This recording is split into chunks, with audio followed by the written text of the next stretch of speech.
Will I ever be able to write something great? I hope so. Oh, so very much. Because writing allows me to record everything, all my thoughts, ideals and fantasies. Anne Frank wrote this in her diary during the Second World War. After the war, her diary was turned into a book. It has become so famous that these words have been painted on the wall of the school she went to. A year after making this entry, Anne Frank was killed because she was Jewish. Anne was 15 years old.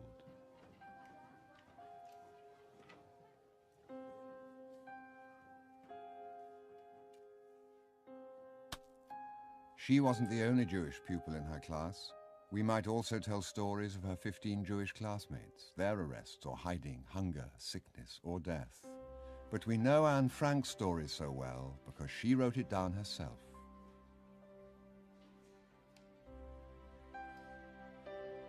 I hope I will be able to confide everything to you, as I have never been able to confide in anyone, and I hope you will be a great source of comfort and support. Anna Frank, 12th of June, 1942. Anne Frank began her diary on her 13th birthday. Most of it she wrote during her 2 years in hiding. The place where she hid is still there. It's now a museum called the Anne Frank House. People from all around the world come to see it, as well as Anne's diary, which is exhibited there.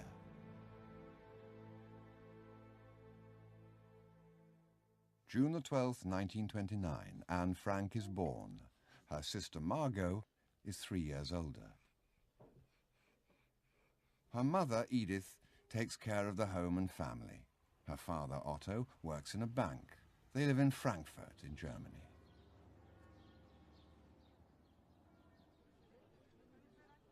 Anne and her family are German Jews. Sometimes they go to the local synagogue. Anne and Margot often play with the other children in their neighborhood. Life is good.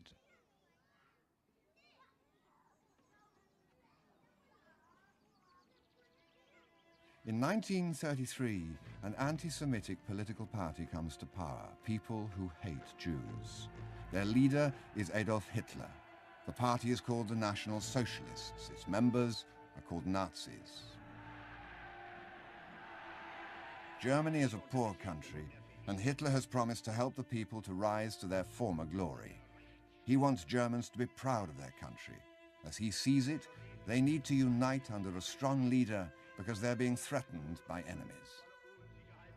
According to the Nazis, the Jews are Germany's greatest enemy.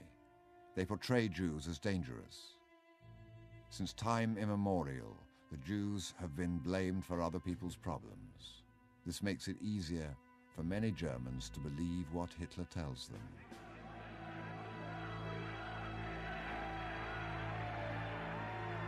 When the Nazis take power, they go straight to work. They start arresting anyone with ideas different to their own and put them in prison camps. They burn books by Jews and political opponents. They introduce many anti-Jewish laws. They have Jewish teachers and civil servants fired from their jobs. Jewish students must sit apart in classrooms. Nazis also discriminate against gypsies, homosexuals, and the disabled. They prevent people from shopping in Jewish-owned stores. The Nazis are everywhere. It's getting dangerous for Jews. Anne's parents no longer want to live in Germany. Her father gets the chance to start up a company in the Netherlands, and they decide to leave.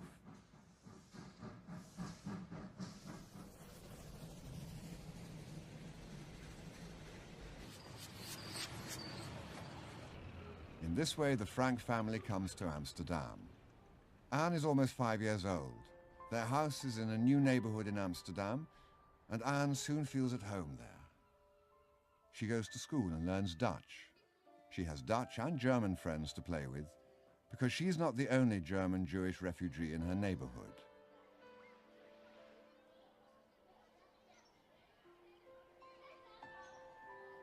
Sometimes Anne accompanies her father to work. Otto Frank's company is called Opekta. There, they make an ingredient for making jam. Otto makes a film to advertise his product. In it, Miep Heath, one of Otto's employees, shows how to use Opecta.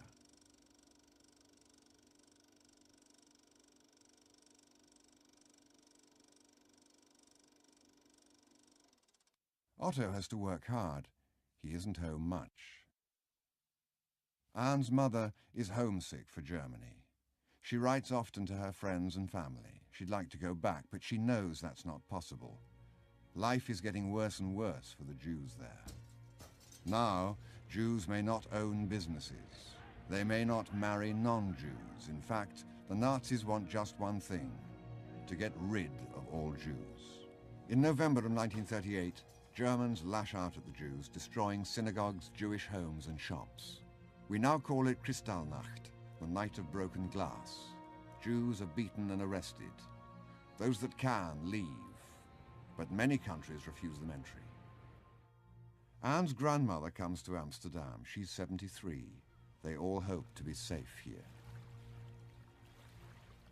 Hitler and the Nazis now want power over all of Europe. They build more and more weapons. In 1939, the German army invades Poland. England and France join the fight because they are allies with Poland. The Second World War has begun. On the 10th of May 1940, the German army invades the Netherlands. It is so powerful that it occupies the Netherlands in just 5 days.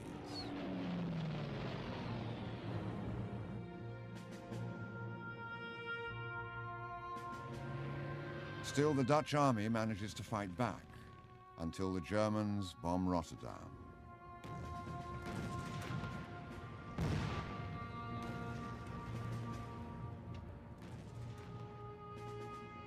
After the bombardment, there is nothing left of Rotterdam's city centre. When the German army threatens to bomb other cities in the same way, the Dutch choose to surrender. The Nazis are now in power in the Netherlands. What they did in Germany, they can now do here too. In the meantime, the German army has invaded and conquered Belgium and France. They have closed all the borders. Escape is almost impossible. At first, the German occupation doesn't seem all that bad. Anne and Margot can go anywhere they like. Not much has changed.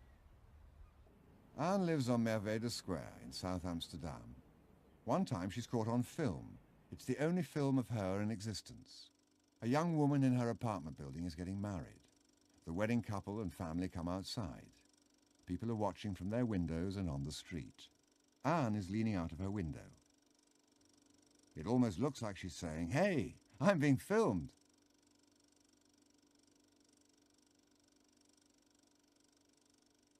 A few months later, Anne and Margot are forced to go to a new school, the Jewish grammar school. Jewish children may no longer attend school together with non-Jewish children. Slowly but surely, the Nazis go about limiting the Jews' freedom. First, they may not work for the government. Then, they must hand over their companies to the Nazis. Then, they must carry identification papers stamped with a big J. Now, they can't even go out and be in the same place with other people.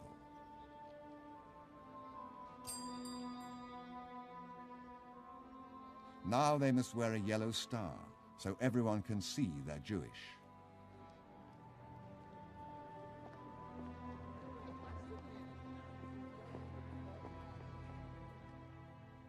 On her 13th birthday, Anne receives a diary. She's very happy with it and starts writing in it immediately. Sunday, 14th of June, 1942. I still have a lot to tell you. I'll begin from the moment I got you. The moment I saw you lying on the table. Anne treats her new diary like a friend. She has no idea that in 3 weeks she will never be able to see her real friends ever again. That she will have to go into hiding. It all happens on a Sunday. Anne is sitting in the sun reading. Someone rings the doorbell. It's the postman with a registered letter for Margot. She is being ordered to report for work duty in Germany. But this isn't just any work order. Everyone knows if Margot goes to Germany, she'll probably never be heard of again. But if she doesn't report, The police will come after her and punish her whole family too. I was stunned. A call-up. Everyone knows what that means. Visions of concentration camps and lonely cells raced through my head. Anne's parents saw it coming. They had already planned to hide from the Nazis, and they decided that the time had come. The next morning, Miep Gies comes to pick Margot up. They get on their bicycles and ride away together. Then Anne leaves with her parents. They take as many clothes and other things as they can, without looking conspicuous. The walk takes an hour. Anne's father explains that the hiding place is behind his company building. It's in the center of town near the Western Church. The front part houses the company offices and storage areas, but behind that there's another house, a secret annex, where they can hide. The office workers already know of their plans. Miep Gies, Bep Voskow, Victor Kuchler, and Jo Kleiman have been helping Anne's father to furnish the hiding place. They have promised to provide them with food and any supplies they might need. That's dangerous. People who are caught helping the Jews are severely punished. 10 days later, another family joins them. Hermann von Pels has been Otto's co-director in the business. He and his wife Gusti have been regular guests at the Frank home for years. Their son Peter doesn't particularly impress Anne. She finds him shy and a little dull. The hiding place in the secret annex has 2 stories and an attic. The Frank family lives on the lower floor in 2 rooms. One is for Otto and Edith, the other is for Margot and Anne.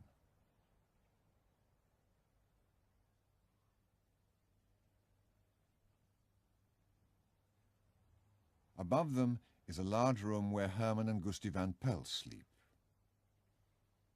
This also serves as the dining room and kitchen for the whole group. Peter has his own room next to them. The stairs lead to the attic, which is used for storage.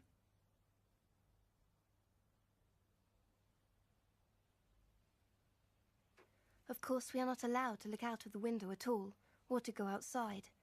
Also, we have to do everything softly in case they hear us below. And then I'm really afraid that we'll be discovered and shot. Their hiding place must always remain a secret. Their neighbors at the back must never see them, so they hang curtains at the windows and always keep them closed. The building's ground floor is a warehouse and runs from the back garden all the way to the street. The people working there must never suspect what's happening right above their heads. This is a problem, as the walls and floors are very thin, so the families in hiding have to be completely quiet during the day. The door to the secret annex is hidden behind a bookcase, hanging on hinges. The people in hiding are relieved that Margot didn't report for transport to Germany, especially when they hear about what happens to Jews who don't hide or escape. Our many Jewish friends are being taken away in droves. The Gestapo is treating them very roughly and transporting them in cattle trucks to Westerbork, the big camp for Jews in Drenthe. Escape is almost impossible. If it's that bad in Holland, what must it be like in those faraway and uncivilized... In November, another person joins the group in hiding. His name is Fritz Pfeffer, a long-time acquaintance of the family. He's given a bed in Anne's room. Margot will now have to sleep in her parents' room.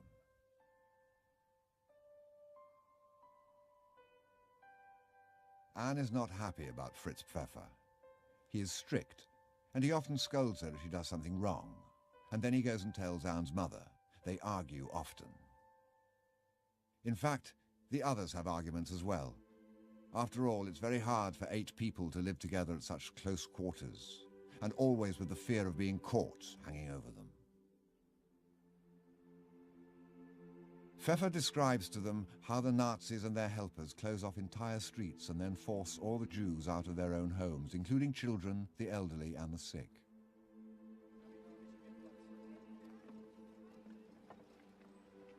For weeks now, he says, the Nazis have been rounding up thousands of Jews and sending them to Westerbork transit camp. From there, they are taken in cattle trains to Eastern Europe.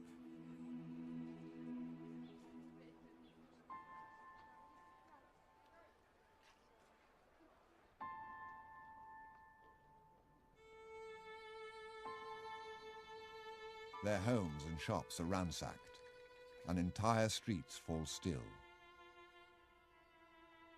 Anne has a friend, Sanna, in Westerbork. 6 months later, another friend, Hanneli, will be taken away. Anne feels guilty. I feel wicked sleeping in a warm bed, while somewhere out there my dearest friends are dropping from exhaustion or being knocked to the ground, all because they're Jews. Anne shivers with fear when she hears that Rauter, the German chief of police, has announced that all Jews must be removed from the Netherlands by July 1st, 1943. In secret, the Nazis have decided to kill as many Jews as they can. But Anne also feels encouraged when she hears that people are resisting the occupation force. Resistance fighters in Amsterdam have set fire to the city's board of records. This will make it much harder for police to track down the Jews. The radio updates the people in hiding about developments abroad. Goedemiddag, hier is Londen. Met de eerste serie. Armies from a number of different countries are trying to push the Nazis back. In July 1943, Allied armies defeat the Germans. British, Canadian and US troops land in Sicily.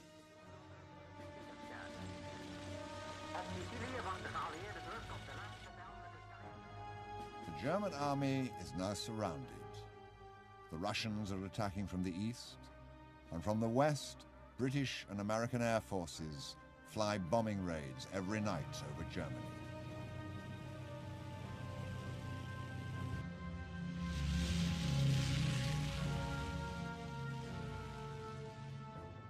From her room, Anne can hear them passing overhead. The number of airstrikes on German cities is increasing daily. We haven't had a good night's rest in ages, and I have bags under my eyes from lack of sleep.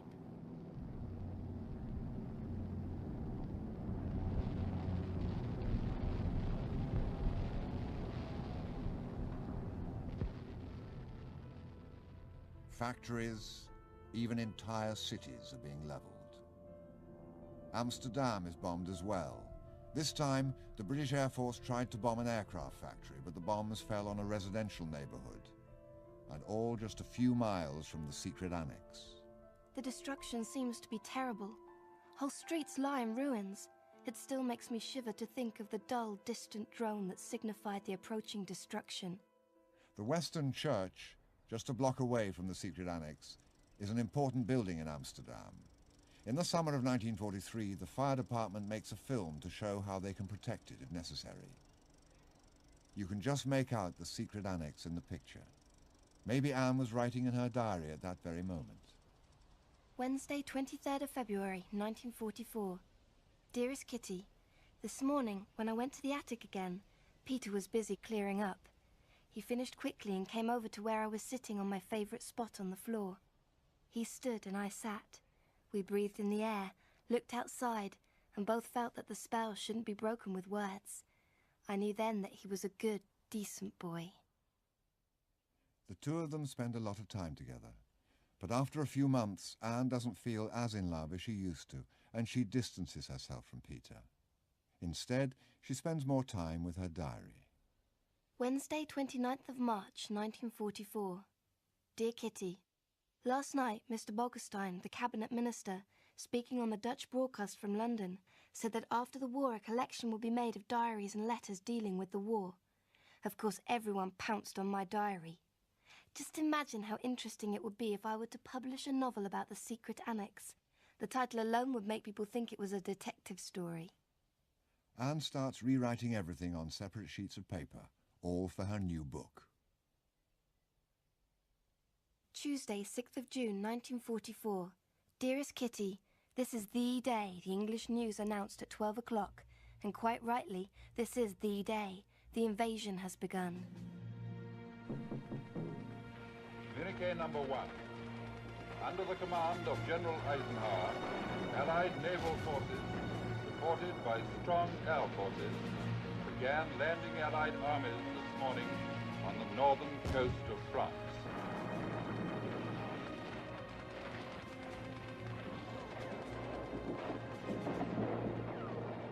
The German army is not expecting this invasion. The Allies are strong, but their advance is painfully slow. The German army fights back hard. Only when the Allies have established a beachhead will they be able to gain ground. Anne's father Otto keeps a map of Normandy on the wall. On it, he charts the Allied advance. Every day, every hour, they listen for the latest news on the radio. Would the long-awaited liberation ever come true? Oh, Kitty, the best part of the invasion is that I have the feeling that friends are approaching. Anne and Margot hope they'll be able to go back to school in October. They're already making plans for the future. Margot wants to become a maternity nurse. Anne wants to be a writer and journalist. While rewriting old pages in her diary, Anne continues to add new ones. She starts thinking more and more about herself and the world around her.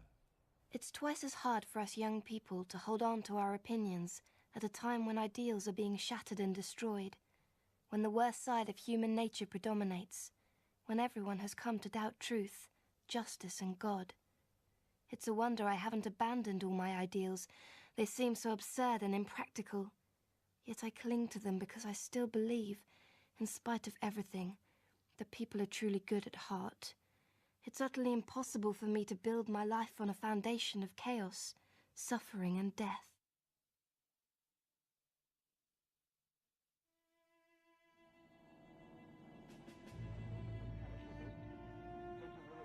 Anne would never get to see the peace.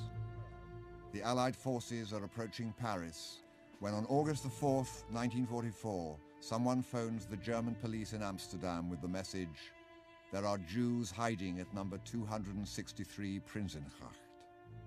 Immediately, an SS officer drives to the building, accompanied by Dutch policemen. They march in through the warehouse and climb the stairs to the offices. The staff are taken by surprise and cannot do anything. Jo Kleiman and Victor Kuchler are arrested. The police walk on through to the annex and arrest all those in hiding. They are taken to prison.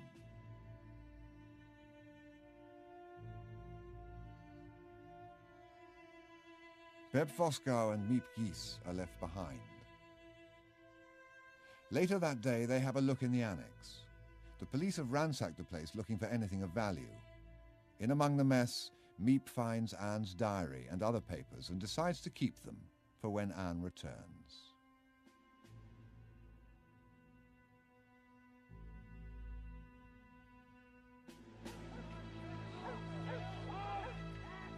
After her arrest, Anne Frank is moved from one concentration camp to another. She starts off with the others at the Westerbork transit camp. A month later, following a 3-day-long trip without food or water, they end up at Auschwitz, the enormous extermination camp in Poland.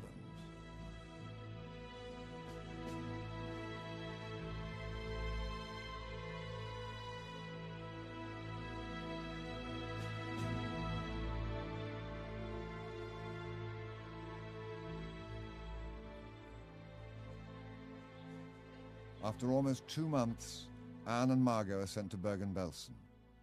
She survives there for another 5 months until she finally succumbs to hunger, cold, exhaustion and sickness in March 1945. Only Otto Frank would survive the ordeal. Of the 107,000 Dutch Jews deported to the concentration camps, only 5,000 survive.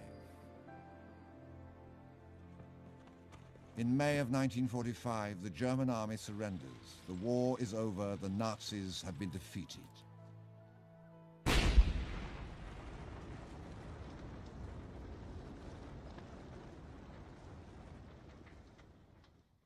In June of 1945, Otto Frank returns to the Netherlands. Victor Kuchler and Jo Kleiman have survived their arrest.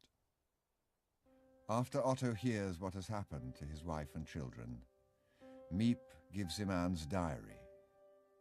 He reads everything she has written, including her wish to turn her diary into a book. He collates all her notes and he publishes her diary. By doing this, he fulfills his daughter's wish to become a writer.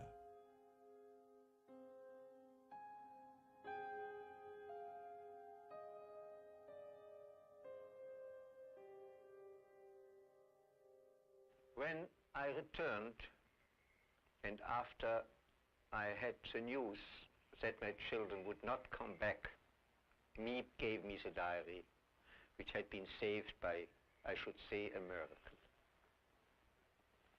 It took me a very long time to read it. And I must say, I was very much surprised about the deep thoughts Anna had, her seriousness, especially her self-criticism. It was quite a different Anna I had known as my daughter. She never really showed this kind of inner feeling. She talked about many things, we criticized many things, but what really their feelings were, I only could see from the diary.